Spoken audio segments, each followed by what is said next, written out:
Let's get you back to the midterm elections right now. While it is true that many voters reported being concerned about inflation and a possible recession, exit polls show that abortion rights were also high on their priority lists. In response to the Supreme Court's repeal of Roe v. Wade, voters in 5 states voted to protect abortion access. And analysts say pro-choice stances boosted Democratic winners in Virginia, Minnesota, Michigan, and New Mexico. Well, the main takeaway is that there was a red wave last night, but it started in Florida and it ended in Florida.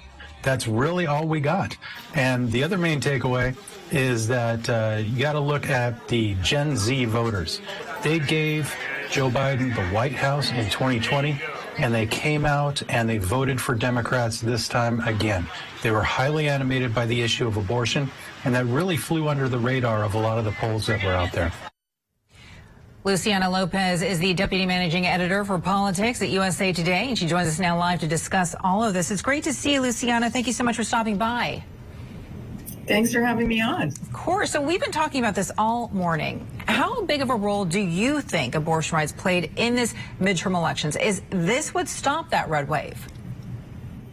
Abortion was a galvanizing issue in a way people literally have not had to think about for a lifetime for Democrats. We're talking 49 years, and all of a sudden, abortion is an existential question on the ballot. And so I think it was hugely motivating. I think it was particularly hugely motivating for voters who are, frankly, more reproductive age and who are suddenly seeing that they might have fewer rights than their foremothers and their grandmothers might have had. And so I think this was a way to get people out to the polls that Democrats didn't even have really for most of the primaries. And you could see that by just how much money Democrats poured into advertising on this issue. And what happened here, Luciana? Because the narrative all along was that there would be this red wave this midterm election. So did Republicans misjudge how important abortion rights really are to Americans? Or was there a voting bloc that people didn't really consider? Was it Gen Z? Was it more female voters? What was it? I think it was a combination of the factors you mentioned. So young people historically have not had the highest voter turnout. Typically, that's been older voters. And now you have something that is very galvanizing for them specifically. I also want to know, what happened in Kansas during the primaries when voters there beat back a challenge to abortion rights should have been a giant flag for the Republican Party nationwide that, hey, maybe people aren't super keen to lock out the possibility of abortion rights for generations to come. So there was a sign. It just maybe got ignored. Yeah, I mean, this really seemed to be the issue that did end up helping Democrats at the end of the day. So what does this mean now for the Conservative Party? Is it time for them to switch their strategy? I mean, abortion rights were protected in 5 states. One of them was Kentucky, which is a red state. So what does that tell you? Yes, Kentucky, famous for being super liberal and lefty. This really says that this is something that Republicans are going to have to pay attention to. They can't just take it for granted, and they can't just take for granted that young people are not going to turn out to the polls. And they're going to have to really think about going forward, what is the best strategy to do this? Maybe some kind of national action, if at some point they get control of Congress, is a way to do it, that they then don't have to send referenda to the ballot and leave it up to voters, because voters are not keen on this. Yeah, I was going to ask you, because polls have suggested that the majority of Americans are in favor of protecting abortion rights. So we just saw that happen in the midterms. The midterms now are proof of this. So how does this play into future elections? How is this going to play into 2024? What are your thoughts there?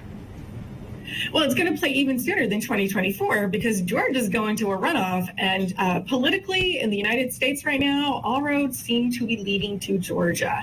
And of course, abortion was and remains a huge issue there, not least because Herschel Walker, who is famously anti-abortion, has had to deal with scandals about whether he has paid for previous abortions for other partners. So we're going to see this come up again and again. This drum is going to be beaten and beaten again.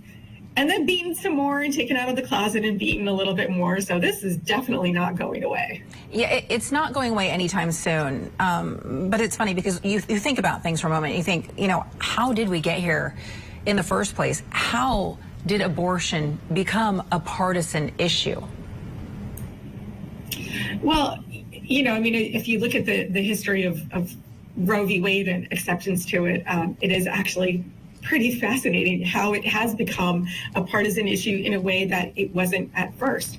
But, in the years since, it's become something of a cudgel, of a goad, however you want to describe it, for voters on both sides of the issue. So, when the Dobbs decision came down in late June, there was some speculation by anti-abortion groups that, oh, hey, this is going to give us the chance to campaign on, maybe now we can make abortion illegal nationwide, and maybe this will help all our voters. And, for more liberal-leaning campaigns, the speculation was like, oh, hey, this will get our voters out because they're really scared of losing their rights. And it turns out this is much more of an issue on the left than the right.